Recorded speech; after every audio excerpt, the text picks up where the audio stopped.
मनोहर जोड़ी। दशरथ नंदन जनक किशोरी। दशरथ नंदन जनक किशोरी। राधे श्याम मनोहर जोड़ी। राधे श्याम मनोहर जोड़ी। नंद नंदन वृषभानु किशोरी। नंद नंदन वृषभान किशोरी। उमा महेश मनोहर जोड़ी। उमा महेश मनोहर जोड़ी। जगत पिता हिमवान किशोरी। जगत पिता हिमवान किशोरी। जय जय गिरिवर राज किशोरी। जय जय गिरिवर राज किशोरी। जय महेश मुख चंद्र चकोरी। जय महेश मुख चंद्र चकोरी। जय जय जय हनुमान गोसाई। जय जय जय हनुमान गोसाई। कृपा करहु गुरुदेव की नाई। कृपा करहु गुरुदेव की नाई। बंदौ गुरु पद पदुम परागा। बंदौ गुरु पद पदुम परागा। सुरुचि सुभाष सरस अनुरागा। सुरुचि सुभाष सरस अनुरागा। जनक सुता जग जननी जानकी। जनक सुता जग जननी जानकी। अतिशय प्रिय करुणा निधान की। अतिशय प्रिय करुणा निधान की। ताके युग पद कमल मनावो। ताके युग पद कमल मनावो। जासु कृपा निर्मल मति पावो। जासु कृपा निर्मल मति पावो। कौशल्या के प्यारे राम। कौशल्या के प्यारे राम। दशरथ राज दुलारे राम। ओ दशरथ राज दुलारे राम। भक्तों के रखवारे राम। भक्तों के रखवारे राम। श्री राम जय जय राम। श्री राम जय जय राम। बोलो श्री राम जय जय राम। बोलो श्री राम जय जय राम। बोलो श्री राम जय जय राम। बोलो श्री राम जय जय राम। बोलो श्री राम जय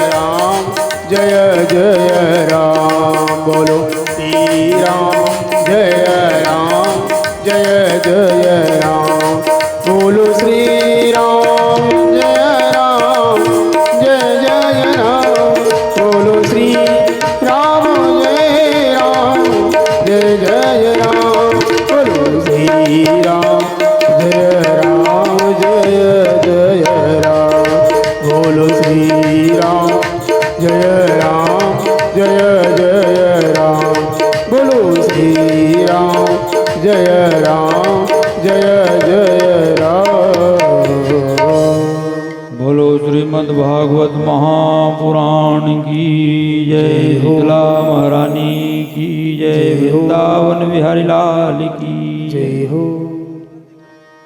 परम मंगलमय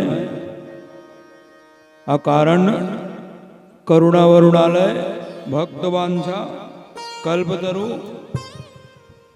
पीतांबरधारी दरिद्रित थोड़ा सेट कर दो।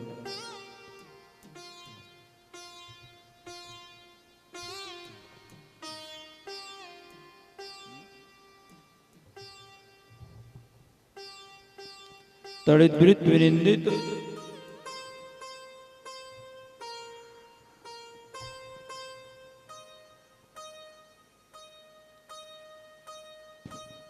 बाल कृष्ण लाल की वाग्मय प्रतिमूर्ति श्रीमद् भागवत महापुराण के चरणों में कोटि कोटि वंदन। अवाहित देवता एवं क्षेत्र की देवी देवताओं के चरणों में कोटि कोटि वंदन है। सब उपस्थित श्रोत्रवृंद भक्तजन विद्वज्जन सुवासिनी विंद्र जमात्रीगण विप्र देवता परायण के आचार्य जी श्री नाना जी, भक्तिमयी करुणामयी माताओं एवं बहनों, प्रवचन माला ज्ञान यज्ञ का यह तृतीय पुष्प भगवान राधा माधव के चरणों में सादर समर्पित है। बाहर से आए हुए अभ्यागतों का आयोजक परिवार की ओर से हार्दिक अभिनंदन है, स्वागत है और व्यासपीठ से हमारी मंगल कामना है कि आप सबों के हृदय में भगवान की भक्ति उमड़े, आपका दिन मंगलमय हो, भगवान आपके लिए मंगल ही मंगल करे। इसी आशा विश्वास प्रणति निवेदन करते हुए तो जन्म जन्मांतर भवेत पुण्यम यह ज्ञान यज्ञ आपके धर्म नगरी भाट कुंडेरा में कथा का या तृतीय दिवस में आप सभी का सादर अभिनंदन है। अपने पुत्र श्री अजय कौशिक जी के पावन स्मृति में श्री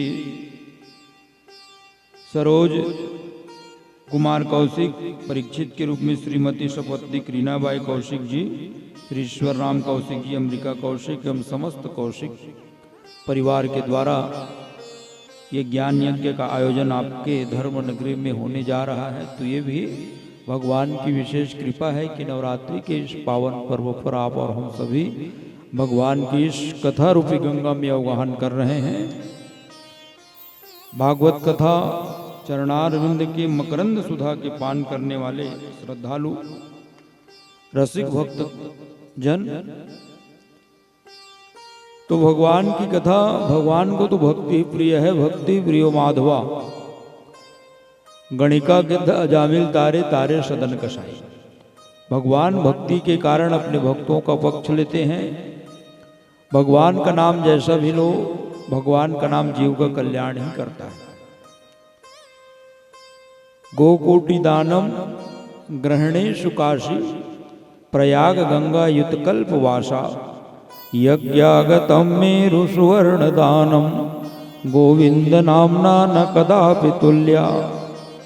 गोकोटि दानम, करोड़ों गौ का दान करने से और काशी जी में कल्पवास करने से, प्रयाग गंगा युतकल्प वासा, और पर्वत के समान स्वर्ण दान करने का जो फल होता है वो भगवान के गोविंद के नाम लेने से ही आप सबको मिल जाता है इस कलयुग में। ये भगवान की नाम की महिमा है। नाम संकीर्तनम सर्व पाप प्रणाशनम प्रणामो दुख शमनः त्वं नमामिं हरिं परम। क्योंकि इस कलयुग में मुक्ति के दो ही साधन बताए गए हैं, एक तो है भगवान की कथा सुनना और दूसरा है भगवान की कीर्तन करना। ढोलक लगा करके आप लोग भगवान का कीर्तन करते हो ना, तो ये भी एक भक्ति है। भगवान को प्राप्त करने का, भजन भी तरने का एक भजन भी एक भक्ति है। भगवान की कथा श्रवण करना और भगवान का कीर्तन करना कलयुग में मुक्ति के दो ही साधन हैं। क्योंकि आप इस कलयुग में यज्ञ करना चाहें तो यज्ञ करें तो पढ़े लिखे योग्य विद्वान वेद पाठी ब्राह्मण नहीं मिलता है, कुछ का कुछ करा रहे हैं। वेद पाठी ब्राह्मण आपको मिल जाएगा तो पूजा की जो वस्तु है वे शुद्ध नहीं है। हवन के लिए गौ माता का दूध चाहिए, दही चाहिए, घी चाहिए। ये सब कहाँ मिलेगा? ये तो मिलने वाला नहीं है, सब केमिकल आ गया है दुकान से जो लाते हो। दुकान वाले भी देता है, पूजा बर रहेगा, हाँ तो पूजा वाले घी वाला भी। पूजा का कपड़ा अलग रहता है, पूजा का बर्तन अलग रहता है, दुकान वाले भी बोल करके देता है। जवा तिल लाते हो उसमें कीड़ा लग जाया रहता है, कब का झिल्ली में भरा रहता है। हल्दी सुपारी में भी घुन लग जाया रहता है, छेद हो जाया रहता है। भाई हम अपने भोजन के लिए सुंदर से सुंदर वस्तु उपयोग करते हो ना, निमार के, छाट के, निकिया के, क्या क्या बोलते हैं, सुपा से माताएं कीड़क निकालते हैं, गोटिक निकाल रहे हो, साफ कर रहे हो, खून रहे हो, तो क्या भगवान के लिए कुछ भी उपयोग कर लोगे? सड़ा हुआ सुपारी है, जौ है, तिल है, अब लेन महाराज चला है, अभी धावा है, उससे अच्छा पूजा ही मत करो न भैया। कौन बोल रहा है आपको पूजा करने? पूजा के लिए भी योग्य से योग्य, क्योंकि वो भगवान का भोजन है।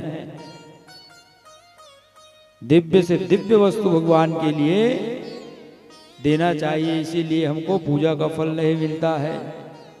सामान शुद्ध है तो ब्राह्मण नहीं है, ब्राह्मण मिल जाए तो हमारी सामग्री शुद्ध नहीं है। गौ माता के पवित्र घी से ही हवन करना चाहिए।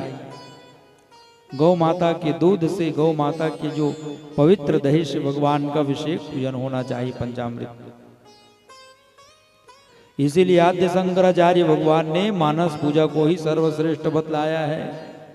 आत्मा त्वं गिरजामति सहचरा प्राणा शरीरम गृहम पूजा ते विषयोपभोग रचना निद्रा समाधि स्थिति संचारा पदयो प्रदक्षिण विधि स्तोत्राणि शर्वागिरो यद्यत् कर्म करोमि तदखिलम शंभो तवाराधनम। ये शरीर ही मंदिर है और इसमें जो हृदय है वो आपका मूर्ति है। आद्य शंकराचार्य भगवान कहते हैं मेरे में ये सामर्थ्य नहीं है कि आपको मैं भोग लगाऊं। जो दिन भर दाल भात चावल सब्जी रोटी खा रहा हूं ना, यही आपका भोग है। मैं आपका समाधि नहीं लगा सकता। बढ़िया मैं पलंग में सोता हूँ रजाई ओढ़ करके, वही आपकी समाधि है। इधर उधर जो मैं घूमता हूँ वही आपकी परिक्रमा है। बढ़िया पूजा है नहीं, अलग से कुछ करने की आवश्यकता ही नहीं है। यद्यत् कर्म करोमि तदखिलम शंभो तवा प्रार्थनम। जो भी मैं कर्म करता हूँ हे शिव जी, यही आपकी पूजा है। आद्य शंकराचार्य भगवान कहते हैं कि कलि कर एक पुनीत प्रताप अमानस पुण्य हो ये नहीं पापा। मन से अगर हम सोच लिए कि गंगा स्नान आज करेंगे और खाट में सोए सोए सोच रहे हो कि मैं गंगा जी जाऊंगा, गंगा में बढ़िया स्नान करूंगा, बद्रीनाथ भगवान जाऊंगा, तो ये आपको फल मिल जाएगा। गंगा स्नान करने का आपको फल मिल जाएगा। ये कलयुग का एक विशेष प्रयोजन है, एक विशेष गुण है। किसी के लिए अच्छा सोचोगे, मैं दान कर दिया, सपने में ही सोचना है आपको, तो उसका फल आपको मिल जाएगा। लेकिन किसी के लिए हम गलत सोचते हैं तो उसको पाप नहीं मिलता है हमको। ये कलयुग की विशेष गुण बताया गया है। मन से ही पूजा हो जाती है। बैठे रहो बस, भगवान को मन पवित्र है, सोचते रहो कि मैं भगवान को स्नान करा रहा हूँ, भगवान को बढ़िया 56 भोग का भोग लगा रहा हूँ, ऐसे सोचना बस है। तो वो सोचने से ही आपका पूजा माना जाता है। मानस पूजा जिसको बोलते हैं, मन से पूजा। एक सेठ जी था, वो ब्राह्मण देवता के पास में गया और कहने लग गया कि मैं भगवान का कुछ पूजा पाठ करना चाहता हूँ, लेकिन पैसा नहीं लगना चाहिए। बोले मैं कंजूस हूँ, मैं पैसा खर्च नहीं कर पाऊंगा, कोई उपाय बताओ। बोले कंजूस था सेठ, फोकट में कुछ पूजा हो जाए महाराज। बोले तो कहने लग गया फोकट में सुबह से स्नान कर लेना भैया और अपने पूजा रूम में बैठ जाना और सोचना कि मैं स्वर्ण के कलश से भगवान को गंगा जल स्नान करा रहा हूँ। सुंदर सुंदर भगवान को बढ़िया केसर मिश्रित चंदन लगा रहा हूँ, सोचना बस है। फूल चढ़ा रहा हूँ भगवान को, धूप दीप दिखा रहा हूँ, और दूध का भगवान को बढ़िया भोग लगा रहा हूँ। मन में सोचना बोले। वो सेठ जी ऐसी करने लग गया। सुबह से उठता था, नहाता था और 1 घंटा बैठ करके आंख को बंद करके इस प्रकार से सोचता था। 12 वर्षों तक ऐसे किया उन्होंने, रोज मानस पूजा किया। एक दिन सोचने लग गया मन में कि दूध में आज शक्कर ज्यादा हो गई है, कल का काम आज ही। तो शक्कर को निकालने के लिए हाथ को बढ़ाने लग गया।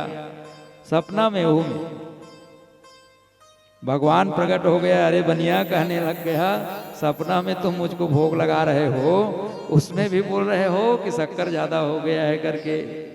भगवान प्रकट हो गया, भगवान को प्रणाम किया। कहने का मतलब क्या है कि मानस पूजा करने से भगवान प्रकट हो गए, उसको दर्शन दिया। तो भगवान की जो पूजा है वो मन से भी किया जा सकता है। आपका मन पवित्र है तो भगवान आपको दर्शन प्रदान करेंगे। ऐसे भगवान की जो पूजा है वो मानस पूजा कहा गया है। कल युग सम युग आन नहीं, जो नर कहीं विश्वास। गाय राम गुण गण विमल, भौतर भी नहीं प्रयास। भगवान के ऊपर अगर विश्वास है तो विश्वास से ही भगवान रीझ जाते हैं। कलयुग केवल, कलयुग क्या है? नाम आधार है। भगवान के नाम को लेते रहो, राम राम कहो, चाहे मरा मरा कहो। भगवान का नाम जीव का कल्याण ही करेगा। जो भी नाम है, श्री शिवाय नमस्तुभ्यम, राधे राधे बोलो, राम राम बोलो, चाहे कृष्ण कृष्ण बोलो, सब एक है। आइए मन चित्त वाणी को कथा प्रसंग की ओर ले चलते हैं। कल कल्याणी माता गंगा के पावन तट पर राजश्री परीक्षित जी बैठे हुए हैं और वलकल वस्त्र धारण करके कुशा के आसन पर बैठे हुए हैं। और परिव्राजक श्री सुखदेव स्वामी उनको भागवत की कथा श्रवण करा रहे हैं कि यम ब्रजंत मनुपेतमपेत कृत्यम द्वैपायनो विरह कातरया जुहाव पुत्रेति तन्मयतया तरवोभिनेन्दुस्तं सर्वभूत हृदय मुनिमानतोऽस्मि। परिव्राजक सुखदेव स्वामी कहने लग गए कि राजन, आज तुम्हारा 3रा दिवस है, भागवत की कथा श्रवण कर रहे हो, कुछ जलपान वगैरह कर लो। तो कहने लग गए, महात्मन, मैं तो भगवान के चरित्र को जितना सुन रहा हूं तो भगवान के प्रति मेरा उतना ही अनुराग बढ़ रहा है। आप तो भगवान की कथा रूपी अमृत का मुझको पान कराइए। मेरे जलपान की आप जो है बिल्कुल भी चिंता मत कीजिए। मैं भगवान की कथा रूपी अमृत को सुन रहा हूँ, उतना ही मुझको भगवान के चरित्र को सुनने का आनंद मिल रहा है। और मेरे पास समय भी कम है, मेरे पास तो 7 दिन का ही समय है। परीक्षित को पता था कि उसको 7 दिन जीना है, हमको 7 मिनट का पता नहीं। को जाना था, क्या बताओ? आज का दिन मैं जीऊं कि लिख के आया हूं। कब बुलावा आ जाए, आएगा जब रे बुलावा हरि का, छोड़ के सब कुछ जाना पड़ेगा। सबको छोड़ करके जाना पड़ेगा। नाम हरि का साथ जाएगा और तो कुछ ना ले पाएगा। भगवान का नाम ही साथ में जाएगा। सबको यहीं छोड़ करके जाना है भैया। खेती किसानी मोटर गाड़ी सब। तो इस माटी के चोला में कितना इसको रमाए हो, कितना मोह माया में पड़े हुए हो। माटी है, माटी मिल जाएगा ये। तो कहने लग गए, राजन, कल मैंने आपको जड़ भरत जी का चरित्र बतलाया। उस जड़ भरत जी को जब बलि देने के लिए ले गए तो माता भद्रकाली प्रकट हो गई और भद्रकाली ने जड़ भरत जी की रक्षा किया। और जितने भी जो डाकू थे, दैत्य थे, सबके शीश को काट करके उनके गेंद खेलने लग गया। रक्त का माता काली जो है पान करने लग गई। जड़ भरत जी महाराज जब इस दृश्य को देखिए तो माता भद्रकाली को प्रणाम करके प्रार्थना करने लग गए। ओम जयंती मंगला काली भद्रकाली कपालिनी दुर्गा क्षमा शिवा धात्री स्वाहा स्वधा नमोस्तुते। सर्वमंगल मांगल्ये शिवे सर्वार्थ साधिके शरण्ये त्र्यंबके गौरी नारायणी नमोस्तुते। प्रार्थना करने लग गए। जड़ भरत जी महाराज जंगल में बैठे थे कि एक रहुगण नाम का राजा था जो ज्ञान प्राप्त करने के लिए कहाँ जा रहे थे? कपिल बाबा के आश्रम में जा रहे थे गंगा सागर की ओर। उसका जो एक कहार था जो पालकी को बोहा हुआ था वो बीमार पड़ गया। तो कहने लग गया मैं तो पूरा विश्व का राजा हूँ, जो कोई भी मिले एक कहार को पकड़ करके ले आओ पालकी ढोने के लिए। उनके जो 3 कहार थे वो ढूंढने लग गए, कोई तो नहीं दिखा। ये जड़ भरत जी बैठे थे, हट्टे कट्टे थे बढ़िया जंगल में। कहने लग गए चलो राजा ने तुमको बुलाया है, पालकी ढोना है। हाँ हाँ बिल्कुल चलो बोले। तो ब्रह्मज्ञानी था, पालकी को बोहने के लिए चला गया। रहुगण जो है गंगा सागर में जा रहे थे कपिल बाबा के आश्रम में ज्ञान प्राप्त करने के लिए। लेकिन ये ब्रह्मज्ञानी था, मेरे से कुछ पाप ना हो जाए करके रास्ते में कोई चींटी चाटा कोई जीव आता था तो ये कूद जाता था, छलांग लगा लेता था मेरे पैर से मत मर जाए करके। तो राजा को पालकी में उसका सिर टकराया तो कहने लग गए हो ढारा सद्वादिक्रमता किमति विषय मुह्यंती यानमीति। अरे ठीक से पालकी चलाओ, कैसे चला रहे हो? तो अन्य कहार कहने लग गए अय मधुनेव नित्योपि न द्रुतम व्रजति। अभी अभी जो आया है ना ये यही गड़बड़ कर रहा है, कभी कूदता है तो कभी इधर चल रहा है तो उधर चल रहा है, जिससे पालकी में आपका सिर टकरा गया। कुछ दूर जाने के बाद जड़ भरत जी महाराज को फिर से एक चींटी दिखाई दिया, फिर से कूद गया कि मेरे पैर उनके ऊपर न लग जाए, मेरे से हत्या न हो जाए करके। फिर पालकी राजा का टकरा गया। कहने लग गया अरे कैसे करते हो, मैं तुमको मुक्त कर दूंगा इसीलिए तुम इस प्रकार से कर रहे हो कि नहीं कोई यस जन्मा जग माही और प्रभुता पाई जाई मद नाही। पद की गरिमा जो है सबको रहती है। प्रमत्य सचमी करो मी चिकित्सम दंड पाणिरी। वो हेमत वाले जानबूझ करके नाटक कर रहे हो कि मैं तुमको भार मुक्त कर दूं। जैसे यमराज पापियों को शुद्ध करता है वैसे मैं तुमको दंड दूंगा, तुमको मारूंगा, तुमको पीटूंगा। अनेकों प्रकार से रहुगण जो है जड़ भरत जी महाराज को कहने लग गया। जड़ भरत जी कहने लग गया पहले बार बोले जीवन में, कभी नहीं बोले थे। और क्यों बोला वो? क्योंकि ये ज्ञान प्राप्त करने के लिए सत्संग की इच्छा से जा रहे हैं। उसको पात्र दिखाई दिया, ये संतों में श्रद्धा रखता है, थोड़ी सी कसर है, इसमें जो रजोगुण है वो मेरे सत्संग के द्वारा दूर हो जाएगा। दूसरी बात, जिसकी बोझ को संत अपने कंधों पर लेते हैं उसका तो कल्याण करके ही रहते हैं, उसका तो कल्याण ही होगा। तीसरी बात, कहीं नरक में न गिर जाए इसीलिए भी बोले हैं, क्योंकि संत महात्माओं से इन्होंने पालकी उठवाया है। तयोदितम व्यक्त मृति विप्रलब्धम भर्तु समय स्यादवीर्य भारा गंतुर यदि स्यादिगम्य मद्वा पिबेति रासो न विदम प्रवादा।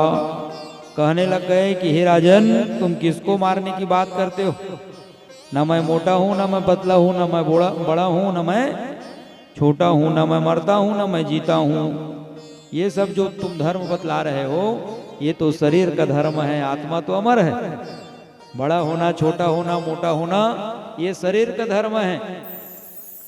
तुम किसको मारने की बात करते हो? जायति यस्य वतिमीर्णम वर्धपे पविक्षन्ते विनश्यन्ति। उत्पुटांग बातें को जब रहुगण ने सुना कि जिसको मैं पागल समझ रहा था इसमें तो वेदों की बात झलक रही है भैया, ये कोई साधारण व्यक्ति नहीं है।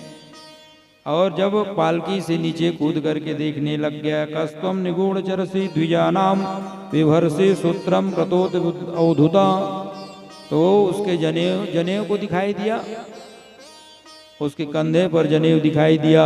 जड़ भरत जी महाराज का पालकी से कूद गया और पालकी से कूद करके चरणों में प्रणाम करने लग गया।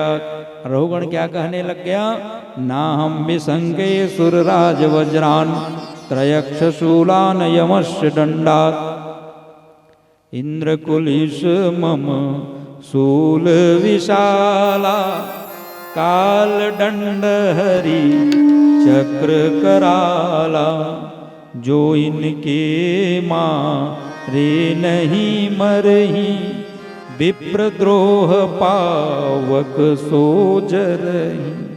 मुझको इंद्र के वज्र से डर नहीं लगता, भगवान शंकर के त्रिशूल से डर नहीं लगता, हरि के सुदर्शन चक्र से मैं नहीं डरता, इंद्र के वज्र से यम के दंड से मैं नहीं डरता हूँ। डरता हूँ तो किससे, एक ब्राह्मण के श्राप के कारण मैं डरता हूँ बोले, क्योंकि जो अग्नि में कूदेगा तो स्वयं अकेले ही कूदेगा, कोई भी स्नान करेगा उसको डॉक्टर के पास लो तो हो सकता है वो बच जाएगा, लेकिन जो ब्राह्मण का अपमान करता है, ब्राह्मण की वृत्ति का हरण करता है तो पूरे वंश का विनाश हो जाता है। मैं डरता हूं तो ब्राह्मण के श्राप के कारण डरता हूं। अच्छा ये बतलाइए, आप बोल रहे हो कि मैं मोटा हूं, न छोटा हूं, न बड़ा हूं, तो ये बतलाइए, उन्होंने रहुगण ने एक दृष्टांत दिया कि एक बटलोही है, बटलोही में पानी भरा है, उसमें चावल डाल दो और उस बटलोही को चूल्हे में चढ़ाएंगे तो बटलोही गर्म हो जाएगा, बटलोही गर्म होगा तो उसमें रखा हुआ पानी गर्म होगा, पानी गर्म रखा होगा तो उसमें चावल है वो भी पक जाएगा, भात बन जाएगा। तो उसी प्रकार से जब उस बटलोही में ये क्रिया होती है तो ये शरीर में हमारा कुछ अपराध हो जाए तो क्या शरीर में स्थित, शरीर में ही तो आत्मा स्थित है, शरीर में अगर कुछ हो जाए तो क्या शरीर में स्थित आत्मा को दर्द नहीं होगा, मन को कष्ट नहीं होगा क्या, क्योंकि वो भी तो शरीर में ही स्थित है। लौकिक दृष्टांत दे करके जब रहुगण ने समझाया तो जड़भरत जी महाराज कहने लग गए, कोविदम कोविद वाद वादनम, हे राजन तुम तो मूर्ख हो, लेकिन विद्वानों के साथ रह करके तुम ये सब बातें कर रहे हो। ये मोटा होना, बटलोही होना, छोटा मोटा होना ये शरीर का धर्म है, ये सब भौतिक पदार्थ है, इसको देखा जा सकता है। आगी है, बटलोही है, चावल है, इसको देख सकते हैं। आत्मा को न देखे हो, मन को कोई देखा है क्या आत्मा को? नैनम छिंदन्ति शस्त्राणि नैनम दहति पावका। ये आत्मा जो है जैसे कोई पुराने कपड़े को छोड़ करके नए वस्त्र को धारण कर लेता है, वैसे ही आत्मा इस शरीर को छोड़ करके दूसरे शरीर को धारण कर लेता है। आत्मा नहीं मरता है, शरीर मरता है, आत्मा तो अमर रहता है। इसको कोई अस्त्र शस्त्र काट नहीं सकता, जल गीला नहीं कर सकता है, वायु इसको सुखा नहीं सकता है, आत्मा अमर है। राजा ने प्रश्न किया, सुख दुख का भोक्ता कौन है? तो ना हम जनेमी सुख दुख हेतुर न देवात्मम ग्रह कर्म काला मना परम कारणम मामनंती संसार चक्रम परिवर्तित यदा। ये सुख दुख का भोक्ता जो है मन है, मन की हारे हार है, मन की जीते जीत है। मन आपका प्रसन्न है तो आप प्रसन्न रहते हो, मन आपका प्रसन्न नहीं है तो आप दुखी रहते हो। ये मन ही सुख और दुख का कारण है। सुख और दुख का कारण जो है मन होता है। आप बैठे हो भागवत सुनने के लिए और कोई आप उससे बातचीत नहीं कर रहे हो और आप नहीं चाह रहे हो कोई व्यक्ति मेरे पास आकर के बैठे करके, आपके पास में जगह है तो पैर को और फैला के बैठ जाए, मोर में मत आवे, क्योंकि चाह रहे हो कि मेरे पास ना बैठे करके, आपका मन नहीं चाहता। अब इसने कोनो दूसरा दिख गया, कोई परिचय के बैठ के जाना था कि मोर में बैठी आई की आयान मोर में बैठ पे, अब जगह नहीं है तब हो हट तो थोड़ा सा डर बैठी मोर परिचय का है, क्योंकि मन उसके साथ लगा हुआ है। मन के कारण ही सुख और दुख होता है। रात को 12 बजे कोई सगा सोदर आ गए घर में और ससुर जी कहने लग गए कि बहू थोड़ा से चावल दाल बना दो, रोटी बना दो। भाई के घर कुछ काम नहीं है, बस रात का आराम करत हो। 12 बजे रात के बनाए कहा थारील पटखी लोटल पटखी, काबर के मन नहीं है बनाए के। अब मैं केस कहूँ भाई आ गए 12 बजे तो नहीं मैं खा कहाँ होता, वो कतके बेर के खा इसने कतेक बेर के वो पूरी बन जाए सब बन जाए, क्योंकि उसके प्रति प्रेम है, उसको मन उसके प्रति लगा हुआ है। तो मन एव मनुष्याणाम कारणम बंध मोक्ष है, मन के कारण ही ये सुख और दुख का भोक्ता होता है। रहुगण का कल्याण हो गया, चरणों में गिर करके बोले कि कितना भी कुछ कर लो, जब तक सत्संग के इस गंगा में स्नान नहीं करेंगे, संत महापुरुषों की वाणी में गोता नहीं लगाएंगे, बिना महत पाद रजोभिषेकम, तब तक जीव का कल्याण होने वाला नहीं है। पानी खूब बरसता है लेकिन ठहरता वही है जहाँ गहराई रहती। बड़े बड़े पहाड़ में पानी बरसता है और बरस करके वो जो है बह जाता है, ठहरता कहाँ है? जहाँ गहराई रहता है वहाँ पानी ठहरता है। उसी प्रकार से ज्ञान तो हम बहुत सुनते हैं, सत्संग तो बहुत सुनते हैं, लेकिन अहंकार के कारण सब जो है बह जाता है, झड़ जाता है। पर महाराज जिसके पास में नम्रता का पात्र है, ये सत्संग का जल उन्हीं के हृदय में जाकर के ठहरता है। सुखदेव महाराज कहते हैं कि परीक्षित इसी प्रिय वंश में अंतिम राजा विरज हुए। इस प्रकार से अनेकों प्रकार का वर्णन किया गया, द्वीपों का वर्णन किया गया कि परीक्षित ने पूछा कि खगोल विगोल के बारे में बताइए, तो कहने लग गया कि इस भूमंडल पर 7 द्वीप है, जम्बूद्वीप जैसे एक एक सागर से समन्वित है। जम्बूद्वीप की कमल कर्णिका की भांति 9 खंड है, इला व्रत किम पुरुष रम्य हरिनवन केतुमाल हरिवंश उत्तर कुरु भद्रास अजनाब 9 खंड है। अजनाब खंड ही भारतवर्ष है। भारत का पहला क्या नाम था? अजनाब वर्ष, बाद में भारत के कारण भारतवर्ष पड़ा। और जितने भी 24 अवतार भगवान का हुआ है वो इसी भारत भूमि पर हुआ है। तो प्रश्न ये उठता है कि पूरी धरती जब भगवान का घर है, भगवान का हृदय है, तो भगवान का जन्म भारत में ही क्यों हुआ?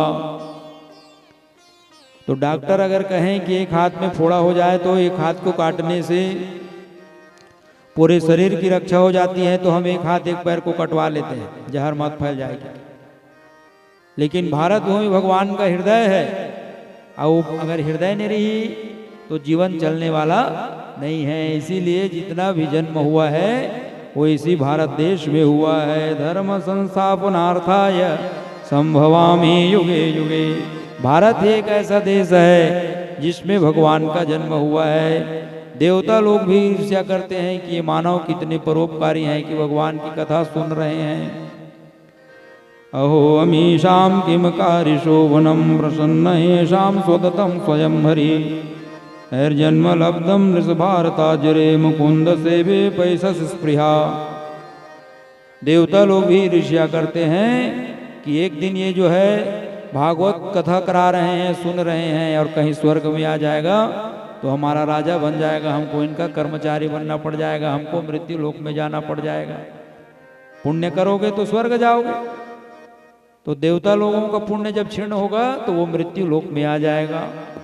तो उनको ईर्ष्या कर, क्योंकि वैकुंठ में भगवान की कथा नहीं होती, वहां तो भगवान ही रहती है।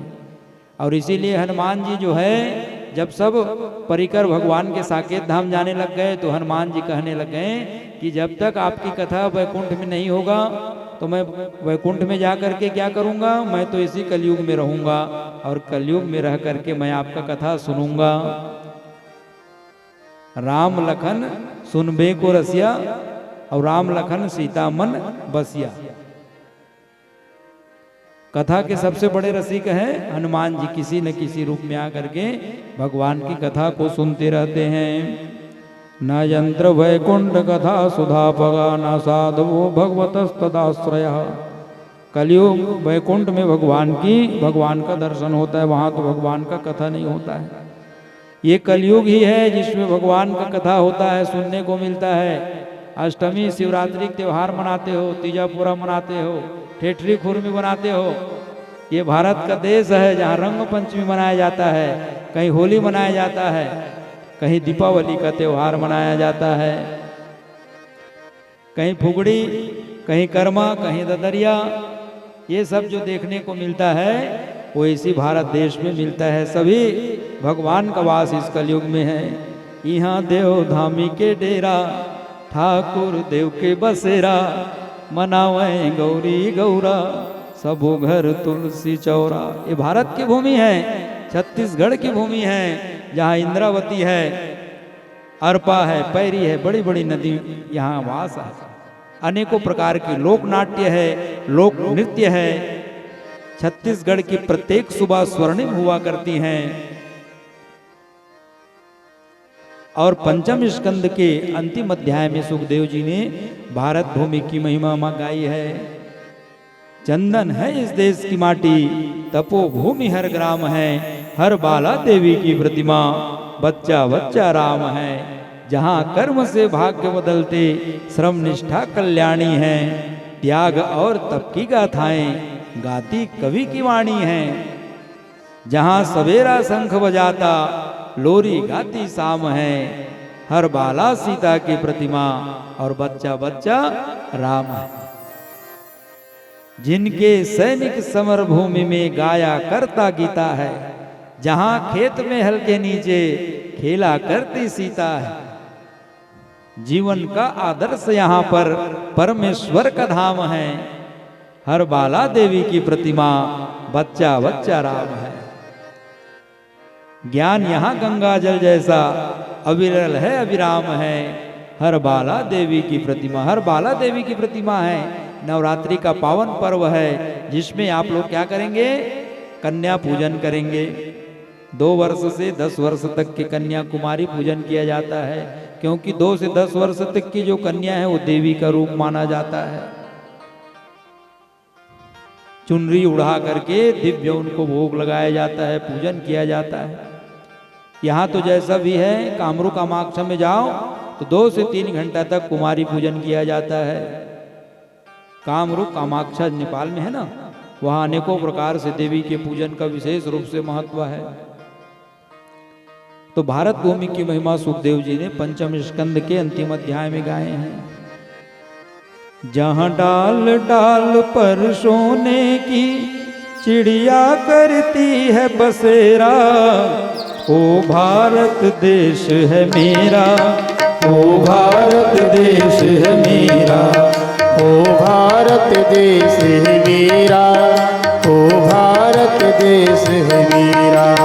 जहाँ सत्य अहिंसा और धर्म का पग पग लगता डेरा, ओ भारत देश है मेरा, ओ भारत देश है मेरा।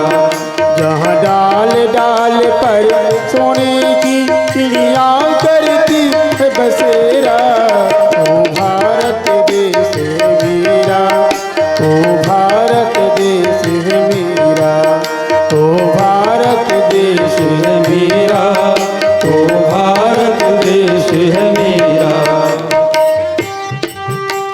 बोलो भारत माता की जय हो।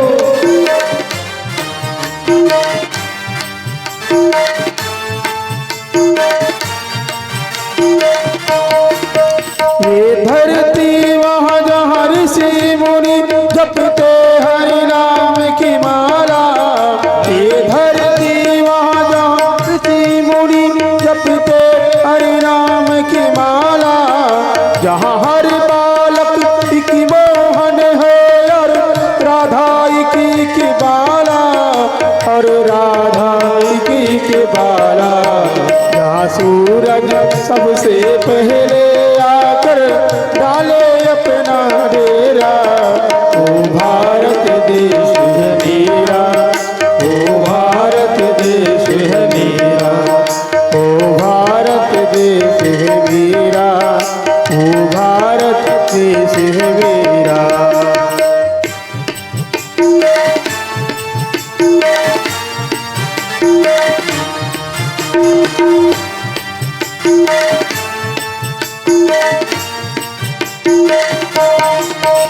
जहाँ गंगा यमुना कृष्ण और कावेरी बहती जाए, जय उत्तर दक्षिण पूरब पश्चिम को अमृत पिलवाए, तो अमृत पिलवाए।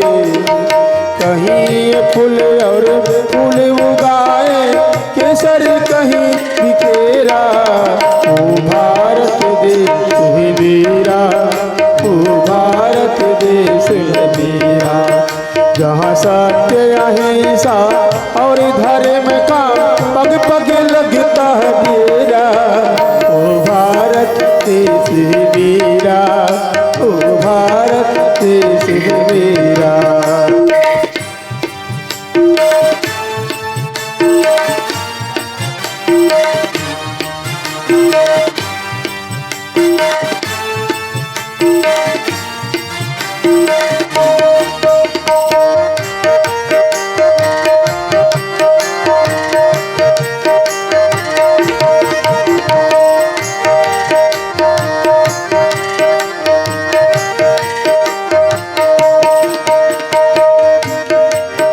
यहाँ अलबेलों की इस धरती पे त्योहार भी है अलबेले। अलबेलों की इस धरती पे त्योहार भी है अलबेले। कहीं दिवाली की जगमग है, कहीं होली की है मेले, कहीं होली की है मेले। जहाँ राग रंग और हंसी खुशी का चारों ओर है घेरा। ओ भारत देश है मेरा, ओ भारत देश है मेरा, ओ भारत देश है मेरा, ओ भारत देश है मेरा।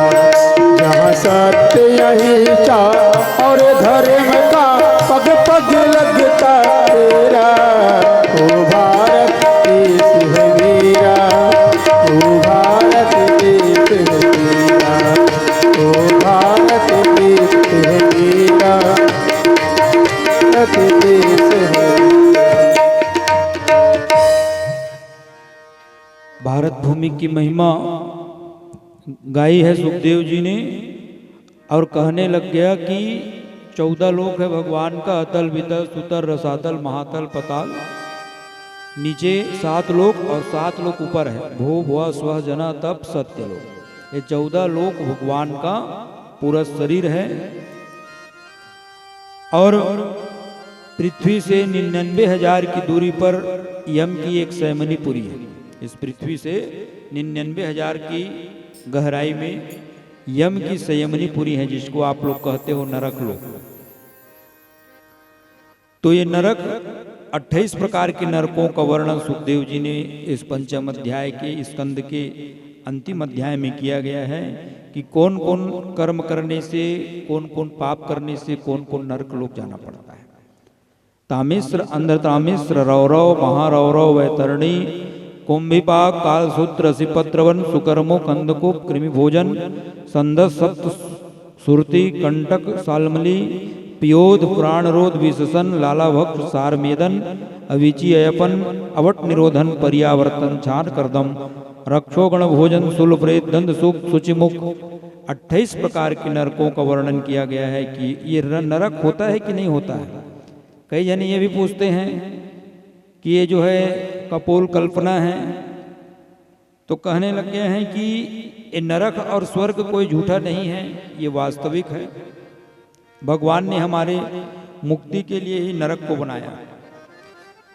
जैसे कोई छोटा मोटा अपराध कर देता है तो धारा 151 लगा दिया जाता है, उसको मुंहचलका में उसको छोड़ दिया जाता है। लेकिन कोई 500 व्यक्तियों को मार देता है तो उसको भी फांसी होगा, और एक को मारेगा उसको भी होगा। तो क्या 500 को मारने का दंड केवल फांसी ही है? तो जो बड़े अपराध किया जाता है उसके लिए भगवान ने फिर नरक लोक बनाया है। वहां उसी प्रकार से जितना वो पाप किया है उसके हिसाब से उसको फिर दंड दिया जाता है। कोई व्यक्ति अच्छा कर्म करता है तो उसको स्वर्ग का सुख दिया जाता है। स्वर्ग में जो शरीर मिलता है वो देव शरीर होता है, और नरक लोक में जो शरीर मिलता है वो यातना शरीर होता है। व्यक्ति जब मर जाता है तो शरीर तो जल जाता है और आत्मा दूसरे शरीर में प्रवेश कर जाता है। तो सजा किसको दिया जाता है? तो अलग से शरीर मिलता है जिसको कहते हैं यातना शरीर। उसको कितना भी तड़पाया जाता है उसका प्राण नहीं निकलता। जैसे माँ छोटे बच्चे को रगड़ करके नहलाते हैं, गर्म पानी से बढ़िया पकड़ करके बच्चा रोने लग जाता है, लेकिन नहलाने में भी माँ की उसमें ममता छिपी रहती है कि नहाने के बाद बच्चा जो है स्वच्छ हो जाएगा, पवित्र हो जाएगा। उसी प्रकार से भगवान ने भी हमारे लिए नरक लोक बनाया है कि ये जो है नरक में सजा पाने के बाद इसकी जो पाप है वो दूर हो जाता है। तो कौन स्वर्ग से आया है ये कैसे जानोगे? तो भागवत जी में कुछ उसका उपाय बताया गया है, लक्षण बताया गया है कि नरक से कौन आया, नरक कौन जाएगा। अत्यंत कोपा कटुका चवाणी दरिद्रता च स्वजने सुवैरम नीचा प्रसंगा कुलहीन सेवा चिन्हानि देहे नरक स्थिता नाम। जो मांस मदिरा का सेवन करता है, चोरी करता है, क्रोध करता है, आलस्य करता है, भगवान का पूजा नहीं करता, वेद ब्राह्मण को नहीं मानता है, तो ये जो है नरक से आया है, नरक को ही जाएगा।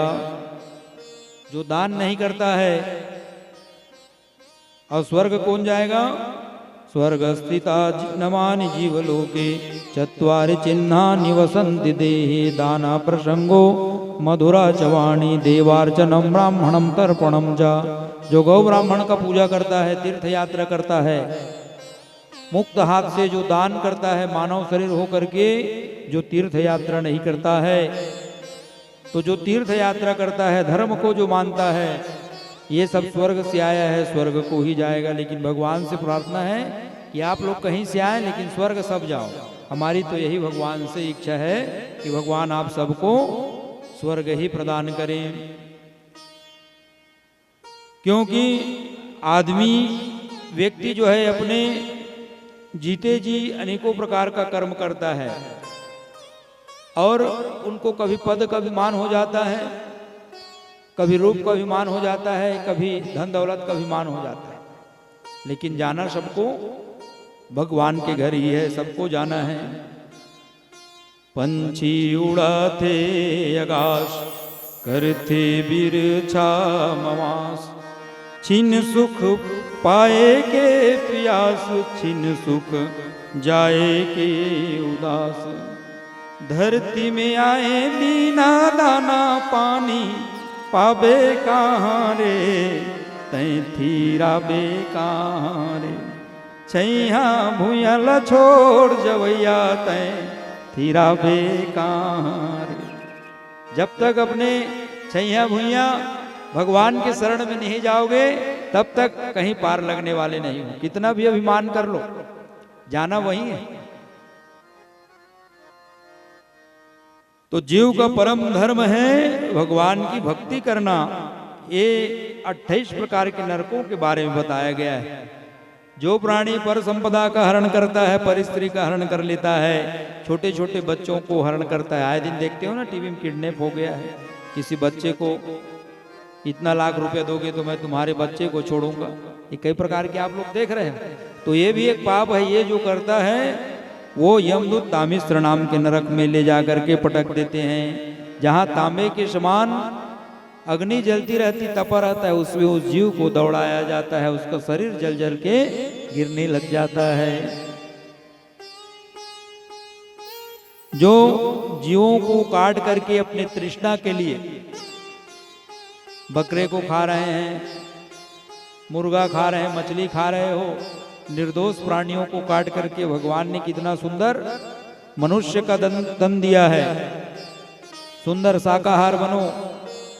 असहाय बेजुबान पशुओं को जो मार करके खा रहे हो, इससे भगवान कभी प्रसन्न होने वाले नहीं है।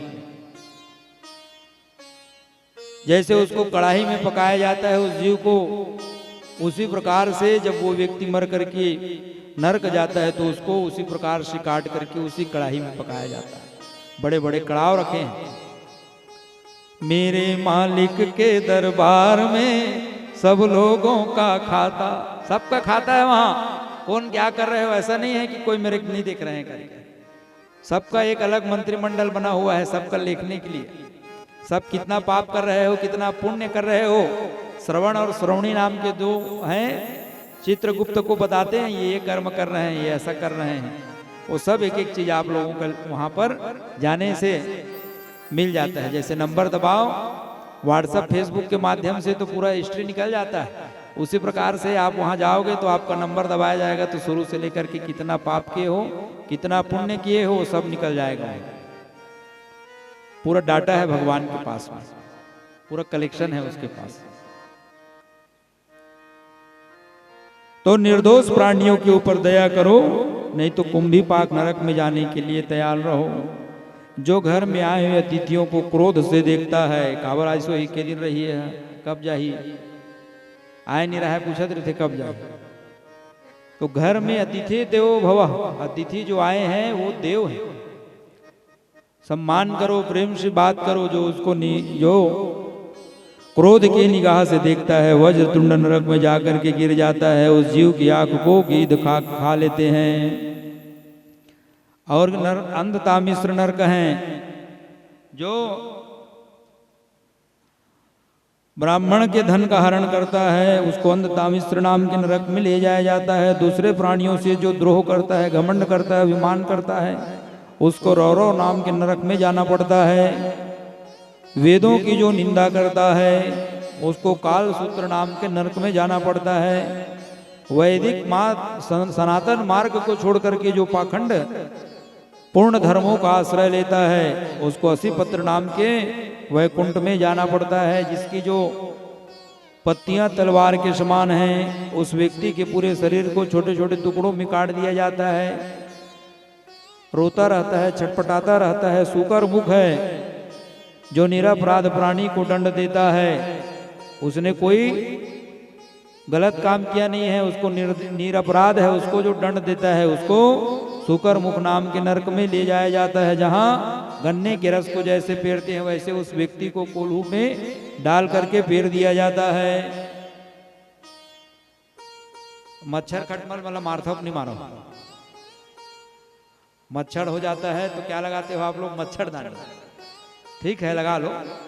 लेकिन जो मच्छर और खटमल को भी मारता है, वो भी अंधकूप नाम के नरक में जाता है।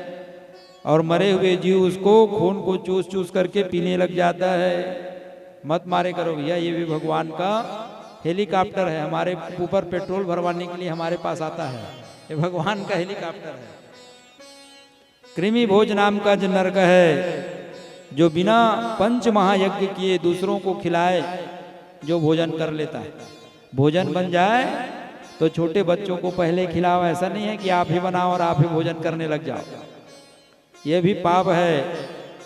कृमि बनना पड़ता है। ब्राह्मण को दुख देने वाला, ब्राह्मण से द्वेष करने वाला, ब्राह्मण के धन का चोरी करने वाला संदस नाम के नरक में जाता है, जहां चिमटे से नोच करके उसके खाल को अलग कर दिया जाता है। सप्तमुर्मी हैं, वज्रकंटक है, निर्दोष प्राणियों को जो सताता है। वैतरणी नाम की नदी है, धर्म मर्यादा का उल्लंघन करता है, सनातन धर्म का जो उल्लंघन करता है, उसको वैतरणी नाम की नदी में गिरना पड़ता है। और वहां जल नहीं है, वहां तो खून और मवाद भरा रहता है। काई के बदला केस रहता है, और पत्थर के बदला हड्डी का पार रहता है, उसमें सड़ा गला, जिसमें उस जीव का उसका कोई पार नहीं पाया जा सकता है, इतनी गहरा ही था नहीं है उसका। इसीलिए क्या करते हो, दान करते हो, गौ माता का दान करते हैं वैतरणी के निमित्त में। अंतिम समय आ गया है, फूची ऊंची छुआओ, भाचा वाचा दान करो, ऐसा सब बोलते हैं सियान लोग। तो गौ माता के जो दान करता है, गौ की जो सेवा करता है, उसको वैतरणी में जाना नहीं पड़ता है। इसीलिए अगर नहीं करते हो तो घर में एक गौ माता रखो, गौ का सेवन गौ सेवा करो, क्योंकि सभी तीर्थों का वास, सभी देवी देवताओं का वास एक गौ माता में। पहले कहीं भी आप लोग घर बनाते थे, कहीं पर सेप्टिक बना देते थे, कहीं पर खाना बना देते थे, दोष नहीं लगता था, क्योंकि हर घर में गौ माता का पालन होता था, घर में गौ माता पालते थे। आज गौ माता को रखते नहीं है, इसीलिए कई प्रकार की वास्तु दोष है। दिशा देखना पड़ता है, कौन सी दिशा में क्या बनाए महाराज, पूजा रूम कहाँ बनाए, भोजन कक्ष को कहाँ बनाए, लेट्रिन बाथरूम को कहाँ बनाए, देखना पड़ता है। क्योंकि जिस घर में गौ माता का वास है, वहां फिर किसी भी प्रकार का कोई दोष ही नहीं होता है, वो तो सभी प्रकार की दोष का शमन करने वाला गौ माता है। तो आप लोग भी चाहते हो कि हमारे घर में किसी भी प्रकार का दोष ना हो, तो घर में गौ माता का पालन करो। जो आग लगा देता है उसको सार मेदन नाम के नरक में जाना पड़ता है। उच्च वर्ण जन्म लेकर के जो पशु कुत्ता पालता है, गधा पालता है, जो शिकार करता है, तो उसको भी जो है नरक में जाना पड़ता है। झूठी गवाही जो दे देता है, झूठी गवाही देने वाला भी नरक में जाता है। श्रेष्ठ बनने वालों को अधम होकर कहते हैं, वो भी नरक में जाता है। पशु पक्षी को पकड़ करके भूख प्यास में रखने वाला, पशु पक्षी को भी नहीं रखना चाहिए, उनको भी मुक्त कर देना चाहिए। तो ये भी एक पाप कहा गया है। भाई जहां उसका रहने का जगह है वहां उसको छोड़ दो। तो ये 28 प्रकार के नरकों के बारे में बताया गया है कि कौन कौन से पाप करने से कौन कौन से हमको कहां कहां हमको जाना पड़ता है। भैया मानव का एक जो तन दिया है ये किराए का है। कब हमको जाना पड़ जाए, कर्ज से नर तन मिला था, इसको तो विसरा दिया, ब्याज का तो जिक्र भी क्या, मूलधन भी खा गया। जब यमराज के दरबार में काल कुड़की आएगी, जिंदगी तेरी यधम नीलाम कर दी जाएगी। किराया से भगवान के पास मानव का शरीर लेकर के आए हैं कि इस मानव के शरीर को पा करके हम भगवान का भजन करेंगे, लेकिन इस किराए के शरीर को भी हम जो है भूल जाते हैं। जिंदगी एक किराए का घर है, जिंदगी एक किराए का घर है, एक न एक दिन बदलना पड़ेगा, पड़ेगा एक न एक दिन बदलना पड़ेगा। जिंदगी एक किराए का घर है, जिंदगी एक किराए का घर है, एक न एक दिन बदलना पड़ेगा, पड़ेगा एक न एक दिन बदलना पड़ेगा। मौत जब तुझको आवाज देगी, मौत जब तुझको आवाज देगी, घर से बाहर निकलना पड़ेगा, पड़ेगा घर से बाहर निकलना पड़ेगा। हरि बोल, हे राधे।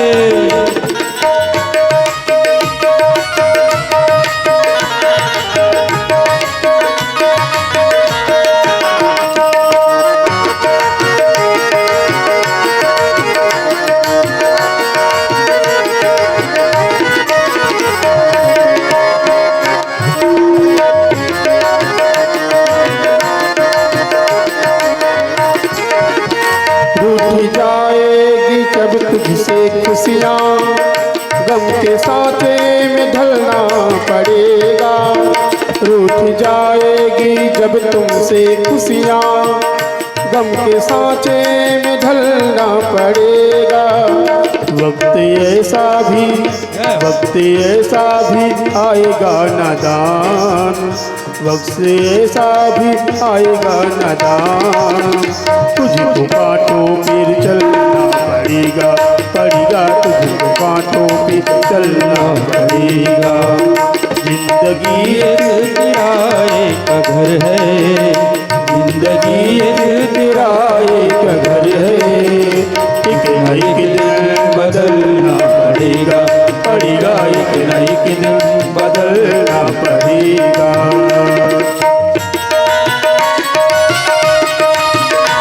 हरि बोल, श्री राधे।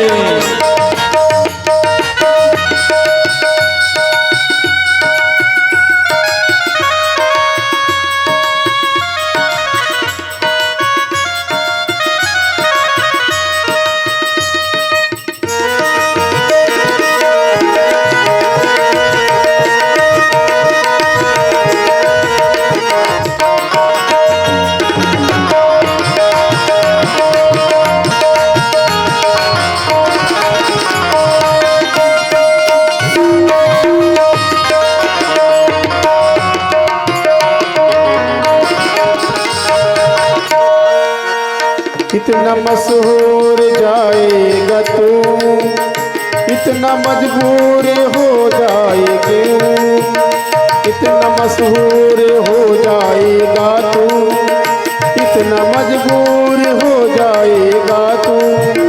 ये जो मखमल का चोला है तेरा, ये जो मखमल का चोला है तेरा, ये कफन में बदलना पड़ेगा, पड़ेगा ये कफन में बदलना पड़ेगा।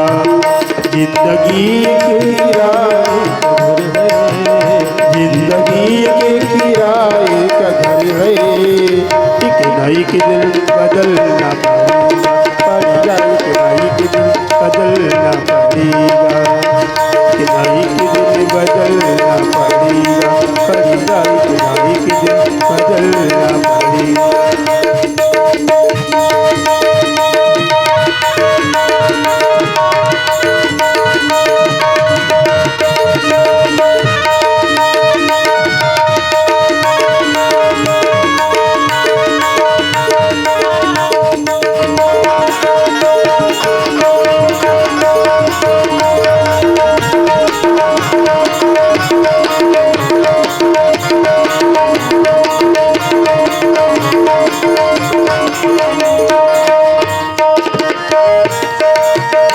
ढेर मिट्टी के हर आदमी है, बाद मरने के होना यही है।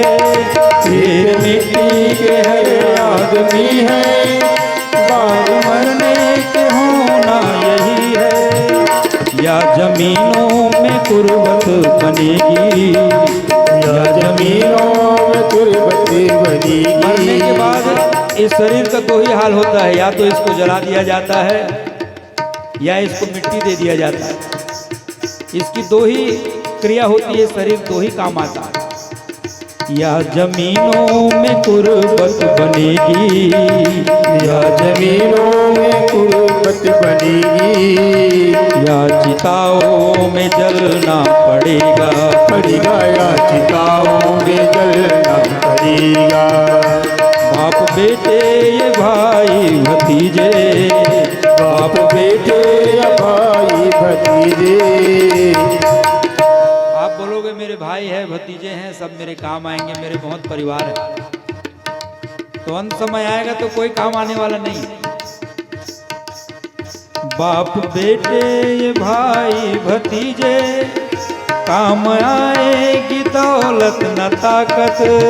बाप बेटे भाई भतीजे, काम आएगी दौलत न ताकत। छोड़कर अपनी ऊंची हवेली, छोड़कर अपनी ऊंची हवेली, अपने आंगन से उठना पड़ेगा, पड़ेगा अपने आंगन से उठना पड़ेगा। जिंदगी एक किराए का घर है, जिंदगी एक किराए का घर है, एक न एक दिन बदलना पड़ेगा, पड़ेगा एक न एक दिन बदलना पड़ेगा, पड़ेगा एक न एक दिन बदलना पड़ेगा, एक न एक दिन बदलना पड़ेगा, पड़ेगा एक न एक दिन बदलना पड़ेगा। बोलो श्रीमद् भागवत महापुराण की जय जय हो। हो।